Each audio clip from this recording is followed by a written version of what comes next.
जी, बहुत शुक्रिया। देखिए जनाब, ये सारा मामला कम्युनिकेशन का है। बात किस तरह से की जाती है या किस तरह से पेश की जाती है, उससे सुनने और समझने वाले के ज़हन पर असर कायम होता है। हुँ। अगर सवाल ये है और तर्ज़ सवाल ये है और सवाल पूछने का अंदाज़ ये है कि उनसे तो बल्ला छीन लिया गया, तो इसका मतलब ये है कि उनकी पिच है मज़लूमियत, और सवाल पूछने वाला जो है, वो लोगों के सामने उजागर कर रहा है उनकी मज़लूमियत को, जिसे यानी वो कहते हैं पतंग को उड़ाने के लिए दुरकाई दी जाती है, तो पतंग ऊँची उड़ जाती है। तहरीक-ए-इंसाफ इस वक़्त सिर्फ़ और सिर्फ़ मज़लूमियत की बुनियाद पर या मज़लूमियत के तासुर पर इस इलेक्शन को लड़ना चाहती है या इस इलेक्शन में जाना चाहती है।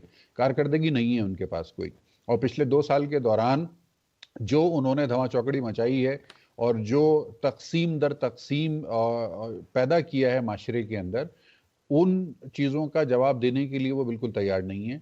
वो गलत बयानी हुँ। कर रहे हैं, वो झूठ बोल रहे हैं, वो हक़ाइक़ को छुपा रहे हैं, वो हक़ाइक़ को ट्विस्ट कर रहे हैं, और हम और आप से सवाल ये पूछा जाता है कि जी ओ हो, बल्ला ले लिया गया उनसे। भाई क्यों ले लिया गया बल्ला? ये कॉन्टेक्स्ट देखिए, उनसे बल्ला बिल्कुल ले लिया गया, लेकिन इसलिए ले लिया गया कि उन्होंने इलेक्शन कमीशन ऑफ पाकिस्तान में इंट्रा पार्टी इलेक्शंस अपने आइन के मुताबिक बर वक्त करा के नताइज जमा नहीं करवाए, और इलेक्शन कमीशन ऑफ पाकिस्तान जो मजाज है उनके या किसी भी जमात के इंट्रा पार्टी इलेक्शंस के इनेकाद ना होने पर कार्रवाई करने का, उसने कार्रवाई कर दी, नहीं और उस मतलब कार्रवाई को रज़ा लेकर साहब मतलब कि आप ये समझते हैं कि इंट्रा पार्टी इलेक्शन की बुनियाद बनाकर अगर कुछ गलतियां कुताहियां हुई हैं या फिर अगर कोई पार्टी नहीं करवाती तो उससे फिर पूरी पार्टी को पनिश दी जाएगी, उसको इलेक्शन से बाहर कर दिया बिल्कुल जाएगा? बिल्कुल दी। देखिए, सियासी जमात की जो डेफिनेशन है ना, सियासी जमात की डेफिनेशन को जो क्वालिफाई करेगा उसी को सियासी जमात समझा जाएगा।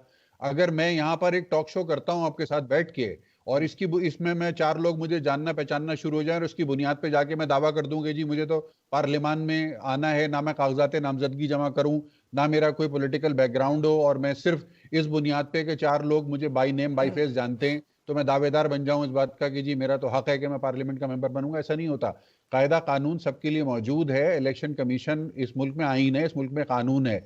इस मुल्क में लाडला इज्म जो है ना वो चलता रहा है। ये बात मानता हूं मैं कि इस मुल्क में लाडला इज्म चलता रहा है। हमेशा मावराए आईन और मावराए कानून सहूलतकारी मिलती रही है बाज लोगों को, जिसमें सरे फहरिस्त है ये जमात के जो इस वक्त मुश्किलात का शिकार है, इसलिए कि वो बैसाखियां नहीं है इनके साथ, इसलिए इनके वो सरपरस्त इस वक्त इनके सर पर हाथ रख के नहीं बैठे हुए, जिन्होंने माजी में लोगों को फोन कर करके या लोगों को डांट पिला के या लोगों को धमका के इनके लिए जायज और नाजायज बंदोबस्त नहीं करवाए। ये वजह है। ये लोग कोई काम तरीके से करने के आदी ही नहीं है। ये धौंस धमकी से या लाड प्यार से काम लेने के आदी हैं।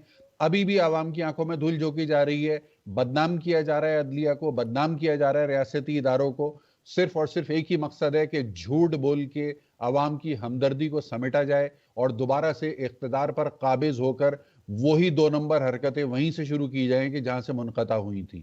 वही घड़ियां बेची जाएं, वही 2 नंबर तरीके से लोगों को रिलीफ दिया जाए, और फ्रंट मैन बैठ के कमीशन पकड़ें और करोड़ों अरबों का धंधा शुरू हो जाए। वही सब करने की ख्वाहिश है, और किस कीमत के ऊपर है? आवाम की आंखों में धूल झोंकने की कीमत पे है। आई एम सॉरी, मैं इस बात को ठीक है। मानने के लिए तैयार नहीं हूं। मैं इस ठीक इंटरप्रिटेशन को नहीं मानता। कोई मजलूमियत का केस नहीं है ये, माफ कीजिएगा।